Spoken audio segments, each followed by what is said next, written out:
வணக்கம் sir. Balu sir, இந்த பத்திரப்பதிவு இருக்கு இல்லைங்களா சார், இது ஒரு தடவை நீங்க இந்த மாதிரி நிறுத்திட்டீங்க அப்படின்னா அது அப்படியே நின்றுடுமா? ஏன்னா இந்த விவகாரத்துல திரும்ப திரும்ப இது நடந்திருக்குது. நிறுத்தப்பட்டிருக்கு, அப்புறம் திரும்ப நடந்திருக்கு, நிறுத்தப்பட்டிருக்கு, அப்புறம் திரும்ப நடந்திருக்கு, இப்ப திரும்பவும் நிறுத்தப்பட்டிருக்கு. ஓகே. எதனால சார் இப்படி நடக்குது? இப்ப சரி, இப்ப சார் 3 பேரும் ஒவ்வொரு பாயிண்ட், முக்கியமான பாயிண்ட் சொன்னாங்க. இதுல என்னன்னா, அவரு சார் கடைசியா சொன்ன மாதிரி சர்வே நம்பர் அந்த 590 591 ரெண்டுல உள்ள சர்வே நம்பர் டோட்டலா ஒரு 95 சென்ட்ஸ் தான் இதுல இஷ்யூ. சரி, அந்த 95 சென்ட்ஸோட இப்போ சார் கணபதி சுரேஷ் சார் சொன்ன போல, அந்த அசோசியேஷன் ஓனர் சொன்ன, அசோசியேஷன் பிரசிடென்ட் சொன்னது போல 1990ல இருந்து போகணும். 1919ல இருந்து இதை பார்க்க வேண்டியிருக்கு. 1919ல 3 பிரதர்ஸ் பார்ட்டிஷன் டீட் படிக்கிறாங்க. ஓகே. கோவிந்த ரெட்டி சார் கேக்குது சார், பேசலாம். கோவிந்த ரெட்டி, மாணிக்க ரெட்டி, அப்பைய ரெட்டி, அந்த 3 பேர் பார்ட்டிஷன் டீட் பண்ணிக்கிறாங்க, பாகப்பிரிவினை பண்ணிக்கிறாங்க. 3 பிரதர்ஸ் 1919 பண்ண பின்னால 1920ல அந்த கோவிந்த ரெட்டி மாணிக்க ரெட்டிக்கு ஒரு உயில் எழுதி கொடுக்கிறாரு. ஓகே. அவர் ஷேரை பொறுத்து உயில் எழுதி வச்சிருக்காரு அடுத்த வருஷமே. அந்த உயில்ல என்ன சொல்றாருன்னா, அவர் கண்டிஷன் போடுறாரு. என்ன கண்டிஷன்னா, வியாசர்பாடியில இருக்கிற காரபத்திர சிவபிரகாச சுவாமிகள் மடத்துக்கு தினமும் ஒரு வேளைக்கு ஒரு ஆளுக்கு சாப்பாடு பண்ணணும், அன்னதானம் போறதுதான் அதுல உள்ள கண்டிஷன். இத யாருமே சொல்லல, இதுதான் மெயின். இதுதான் நான் கடையா வர்றேன், இது சொல்றேன் நானு. ஓகே. தினமும் நல்லா பாத்துங்க. அந்த உயில்ல ஒரு கண்டிஷன் என்ன சொல்றாருன்னா, ஒரு நாளைக்கு ஒரு வேளைக்கு ஒரு ஆளுக்கு அன்னதானம் போடணும்ன்றது அந்த கண்டிஷன், அந்த உயில்ல கண்டிஷன். அந்த உயிர் கண்டிஷனோட எழுதி கொடுத்துட்டு பின்னால அவர் பேட்டராவே இறந்துறாரு. அவர் கல்யாணம் பண்ணல அவரு. இறந்து போன பின்னால இவங்களோட வாரிசுகள் அப்படியே அனுபவிச்சுட்டு வரும்போது அப்படியே டிரான்சாக்சன் நடந்துகிட்டு இருக்கு. அவங்க சொன்னது போல 1972ல ஒரு பூந்தமல்லி முனிசிபல் கோர்ட்ல ஒரு சூட்டு, ஒரு ப்ராப்பர்ட்டி சம்பந்தமா ஒரு சூட் எல்லாம் கேஸ் நடந்துகிட்டு இருக்கு. 1995ல அவர் சொன்ன பில்டர்ஸ் அசோசியேஷன் சொன்னது போல அந்த ஆவாஸ் நிவாஸ் சொசைட்டி வாங்குறாங்க. 1995ல வாங்குறாங்க. யார்கிட்ட வாங்குறாங்க? அந்த ரெட்டியார் அவங்களோட வாரிசுகிட்ட வாங்குறாங்க. இது டாக்குமெண்ட் கிரியேட் பண்ணல, வாரிசுகிட்ட வாங்குறாங்க. 95ல இருந்து வாங்கின பின்னால அவங்க 2005ல அலையன்ஸ் ப்ராஜெக்ட்டுக்கு சேல் பண்றாங்க. ஓகே. 2005ல அலையன்ஸ் ப்ராஜெக்ட் சேல் பண்றாங்க. இப்போ அது வரைக்கும் ஒண்ணு பிரச்சனை கரெக்டா தான் இருக்கு. 2005ல வாங்கின பின்னால 2006லயே அலையன்ஸ் ப்ராஜெக்ட் பேர்ல பட்டா கொடுத்துறாங்க. எந்த டிஸ்பியூட்டும் இது வரைக்கும் இல்ல. 2006ல பட்டா வாங்கணும்னால இவங்க அப்ரூவலுக்கு போறாங்க. அப்ரூவலுக்கு போய் இப்ப நீங்க எல்லாம் சொல்லி சாதாரண ஒரு வீட்டுக்கு நம்ம அப்ரூவல் வாங்கணும்னாலே நம்ம 1008 கொரிஸ் போடுறாங்க. இங்க சிஎம்லயும் சரி, கார்பரேஷன் சரி, லோக்கல் பாடிஸ்லயும் சரி. இவ்வளவு பெரிய எம்எஸ்பி ஒரு பல்லடுக்கு ஒரு அடுக்குமாடி குடியிருப்புக்கு சாதாரணமா அப்ரூவல் யாரும் கொடுக்க மாட்டாங்க. இது ஜிபி கவர்மெண்ட் பீடர் ஒப்பீனியன் எல்லாம் வாங்கியிருப்பாங்க. இவங்களுக்கு கம்பெனிக்குன்னு சில லீகல் அட்வைசர்ஸ் இருப்பாங்க, அவங்க லீகல் குரூப் பார்த்திருப்பாங்க. எல்லாமே பார்த்துதான் கொடுத்திருப்பாங்க. அந்த கொடுத்தது வரைக்கும் நான் தவறு இல்லைன்னு தான் நான் சொல்லுவேன் இது வரைக்கும். ஏன்னா அப்பம்போது அவர் ரெவென்யூ ரெக்கார்ட்ஸும் சரி, பத்திரப்பதிவுத்துறை ஆவணங்களும் சரி அந்த அலையன்ஸ் ப்ராஜெக்ட் பேர்ல தான் இருந்தது. அதனால அப்ரூவல் கொடுத்ததுல எந்த தவறுகளும் இல்லைன்னு தான் எனக்கு தெரிஞ்ச வரைக்கும் நான் சொல்றேன் நானு. 2006ல வாங்கினால இது போயிட்டு இருக்கும்போது கொஞ்சம் இது வாங்கி இவங்க வித்துக்கு சேல் பண்ணிட்டு இருக்கும்போது சதீஷ்னு ஒருத்தர் ஒரு கேரக்டர் உள்ள வராரு. சார் சொன்னார்ல, கணபதி சுரேஷ் சார் சொன்னார்ல, ஒரு இண்டிவிஜுவல் பிரைவேட் வராருன்னு. அவர் பேரை மறைச்சாரு. எனக்கு ஞாபகம் இருந்த வரைக்கும் அவர் பேரு சதீஷ். சதீஷ்ன்றது அவர் கிளைம் பண்றாரு அந்த ப்ராப்பர்ட்டியை இந்த ப்ராப்பர்ட்டி எனக்கு சொந்தமானது கிளைம் பண்றாரு அவர்.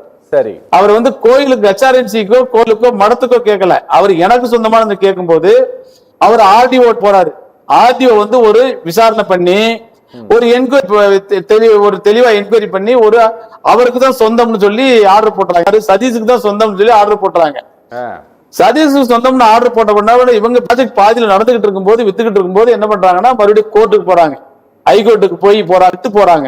யாரு? இவங்க அலையன்ஸ் ப்ராஜெக்ட் விட்டு போகும்போது ஹைகோர்ட் என்ன சொல்றாங்கன்னா, நீங்க சரியான இவங்களுக்கு ஆப்பர்ச்சுனிட்டி கொடுக்கல, அலையன்ஸுக்கு ஆப்பர்ச்சுனிட்டி கொடுக்காம நீங்க அவசரமா நீங்க விசாரணை பண்ணி ஒரு லட்சமா நீங்க ஆர்டர் போட்டீங்கன்னு சொல்லி மறுபடியும் ஃபைல திருப்பி அனுப்புறாரு ஆடியோக்கு. மறுபடியும் ரீ என்கொயரி நடத்த சொல்லி மறு விசாரணை நடத்தின அப்போ இருந்த ஆடியோ என்ன பண்றாருன்னா, சதீஷுக்கு உள்ளதை கேன்சல் பண்றாரு. கொடுத்தது கேன்சல் பண்றாரு. சதீஷுக்கு கிடையாது அப்படின்னு சொல்லிட்டு அதை அதுக்கு அப்பீல் டிஆர்ஓ போறாங்க. டிஆர்ஓட போகும்போதுதான் அவர் கணபதி சுரேஷ் சார் சொன்ன போல சதீஷுக்கும் கிடையாது, இவர் ஆர்ச்சிட்டுக்கும் கிடையாது, இது வந்து இந்த மரத்துக்கு சொந்தமானது அப்படின்னு சொல்லி ஜட்ஜ்மெண்ட் டிஆர்ஓ போடுறாரு. அந்த டிஆர்ஓ ஆர்டரை எடுத்து வந்து இவங்க வந்து ஆர்ச்சிட்டு வந்து ஹைகோர்ட்டுக்கு போறாங்க. ஹைகோர்ட்டுக்கு போகும்போது அது கேஸ் நடந்துட்டு வந்து ஜஸ்டிஸ் தண்டபாணி அவர்கள் தான் அந்த செப்டம்பர்ல ஒரு ஆர்டர் போறாரு. இதை வந்து சிவில் டிஸ்பியூட்டுகளை நாங்க ஹைகோர்ட் வந்து டீட்டெயிலா பண்ண முடியாது, நீங்க வந்து சிவில் கோர்ட்டே பாருங்கன்னு சொல்லி போற செப்டம்பர்ல. சோ இப்ப சிவில் இவங்க போகல இன்னும், இது வரைக்கும் சிவில் எனக்கு தெரிஞ்ச வரைக்கும் அவருக்கு தெரியும், கணபதி சுரேஷ் சாருக்கு டீட்டெயிலா கூட தெரிய வாய்ப்பு இருக்கு. எனக்கு தெரிஞ்ச வரைக்கும் இந்த சிவில் கோர்ட்டுக்கு இவங்க போகல, போகாம வந்து ரிட்டுக்கு இது அப்பீல் போகலான்ற மாதிரி இவங்க முடிவு பண்ணி டிசைட் பண்ணிருக்கான்ற மாதிரி எனக்கு தகவல் வந்திருக்கு. இதுதான் நடந்தது. சோ இது வரைக்கும் நடந்தது வச்சுங்க. இப்ப வந்து சட்டப்படி எந்த இடத்துல தப்புன்றதை நம்ம கண்டுபிடிக்கணும்ல. ஒரு ப்ராஜெக்ட்ல அவங்க வந்து வாங்கினது தவறா, மறுபடி இவங்க அப்ரூவல் கொடுத்தது தவறா, சார் பதிவாளர் அலுவலகம் வில்லிவாக்கம் சப் ரிஜிஸ்டர் ஆபீஸ்ல டாக்குமெண்ட் பதிவு பண்ணது தவறா, அப்பவே கண்டுபிடிச்சிருக்கலாமான்னு பல கொஸ்டின் வருது. எனக்கு தெரிஞ்ச சட்ட பாயிண்ட் நான் என்ன சொல்றேன்னா, 1920 அந்த கோவிந்த ரெட்டி வந்து மாணிக்க ரெட்டிக்கு ஒரு உயிர் எழுதி கொடுக்கிறார். அந்த உயிர் வந்து ஒரு கண்டிஷன் போட்டிருக்கிறார். கண்டிஷன் என்னன்னா, நான் சொன்னது போல ஒரு நாளைக்கு ஒரு வேளைக்கு ஒரு ஆளுக்கு வந்து அன்னதானம் கொடுக்கணும். அந்த வியாசர்பாடியில இருக்க மடம், தாரபத்திர சிவபிரகாச மடம், அந்த மடத்துல கொடுக்கணும்னு சொல்றாரு. அந்த சொல்போதே எப்பவுமே ஒரு உயிர்ல ஒரு கண்டிஷன் சொன்னா அந்த கண்டிஷன் மீறினா என்ன அப்படின்றத சொல்லணும். அதுல இதுல இந்த உயிர்ல வந்து அந்த கண்டிஷன் மீறினா என்ன நடக்குன்றது அவர் சொல்லல, சைலண்டா விட்டாரு. ஏன்னா அப்போலாம் வந்து ஒரு சொத்தோட மதிப்பு சரி அவ்வளவு விழிப்புணர்வு கிடையாது. அவங்க விருப்பப்பட்டது எழுதி வச்சிருவாங்க. ரெண்டாவது வந்து பதிவு செய்யப்படாத உயில், அன்ரெஜிஸ்டர்ட் வில்லுது. இது வந்து நாட் ரெஜிஸ்டர்ட் வில்லு, அன்ரெஜிஸ்டர்ட் வில்லுது. சோ பதிவு செய்யப்படாத உயில் அதுல வந்து சொல்லும் போது அந்த கண்டிஷன் அவர் சொல்லலைன்னா அந்த அவர் இறந்த உடனேயே அந்த கண்டிஷனை ஃபுல்ஃபில் பண்ணாட்டி கூட அவங்க அது மாதிரி தினமும் அன்னதானம் கொடுக்காட்டி கூட, மாணிக்கரெட்டி வந்து அன்னதானம் கொடுக்காட்டி கூட சொத்து அப்சல்யூட்டா மாணிக்கரெட்டிக்கு போயிடும், மாணிக்கரெட்டியோட வாரிசுகளுக்கு போயிடும். இதுதான் சட்டப்பூர்வமான நிலை. சரி, எனக்கு ஒரு சந்தேகம், நீங்க கவர்மெண்ட் ஆபீசரா இருந்ததுனால கேக்குறேன், பதிவு செய்யப்படாத ஒரு உயிலுக்கு எப்படி அறநிலையத்துறை உரிமைக்கு வர முடியும் சார்? நான் சொல்றேன், அறநிலையத்துறை வந்து பதிவு செய்யப்படாத உயில் வந்து சட்டப்படி செல்லும். பதிவு சட்டத்தின்படி வந்து உயில் வந்து பதிவு செய்யலாம், பதிவு செய்யாமல் இருக்கலாம், ரெண்டுமே செல்லுபடியாகும். ரெண்டுமே ஒரே நிலை தான், சட்ட நிலை வந்து ரெண்டுக்கும் ஒண்ணுதான். அது எப்படி கண்டுபிடிப்பீங்க? இது சார் அது உயில் ஒரிஜினல் எப்படி கண்டுபிடிப்பீங்க? இல்ல ஒரிஜினல்னா நீங்க வந்து யாராவது நீங்க வந்து சேலஞ்ச் பண்ணனா தான் ஒரிஜினல் சொல்ல முடியும், மத்தபடி ஒரிஜினல் தான் அது. நீ சேலஞ்ச் பண்ணாதவரை அது ஒரிஜினல் தான்.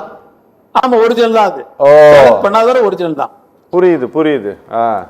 சோ இந்த உயில்ல வந்து பின்னால இது என்ன பண்றாங்கன்னா இதுல அந்த கண்டிஷனை வந்து அவர் நிறைவேற்றல. நான் அவங்களுக்கு உண்மையை சொல்லணும்னா அவங்க வாரிசுங்களுக்கு எல்லாம் அந்த வியாசபாடி காரபத்திர சிவபிரகாச சுவாமிகள் மடம் எங்க இருக்குன்னே தெரியாது. இப்ப கேளுங்க, அவங்க சாத்த கூட அந்த அசோசியேஷன் பிரசிடென்ட் இருக்காரு, கேளுங்க, அவருக்கு தெரியறதுக்கு சான்சஸ் இல்ல அந்த மடம் எங்க இருக்கு. சமாதி நான் கேள்வி சமாதி கண்டுபிடிச்சிருக்கலாம். ஒருவேளை இவருக்கு வெஸ்டர்ன் இன்ட்ரெஸ்ட் இருக்கிறனால வந்து கொஞ்சம் எனக்கு தெரியும், அவங்களோட சேர்ந்து நான் பயணிச்சிருக்கிறேன், வெஸ்டர்ன் இன்ட்ரெஸ்ட் இருக்கிறனால போய் கண்டுபிடிச்சிருக்காங்க.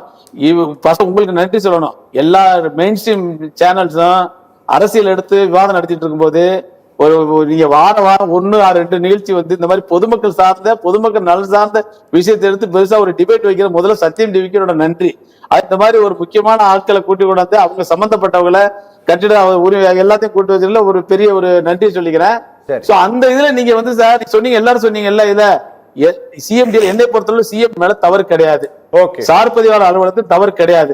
அந்த நேரத்துல அது ரெவன்யூ பட்டா இருந்தது, பட்டா கொடுத்திருந்தாங்க, அதை வச்சு அப்ரூவல் நடந்தது, சர்வீஸ் ஆவணங்கள் பதிவு செய்யப்பட்டன. இப்ப வந்து சரியோ தவறோ ஒரு ஆணை பிறப்பிக்கப்பட்டுள்ளது.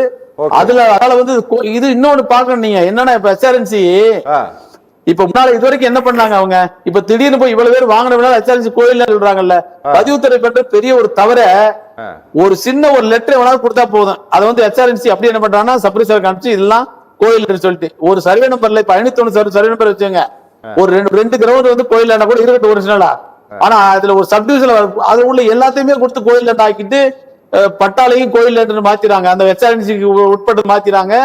சார் பதிவாளர் அலுவலகத்திலேயே அந்த தெருவுக்கு நிறைய சர்வே நம்பருக்கு நிறைய ஜீரோ வேல்யூ பண்ணிடுறாங்க. இது ஒரு அர்த்தமான முடிவு, இது பண்ணக்கூடாது.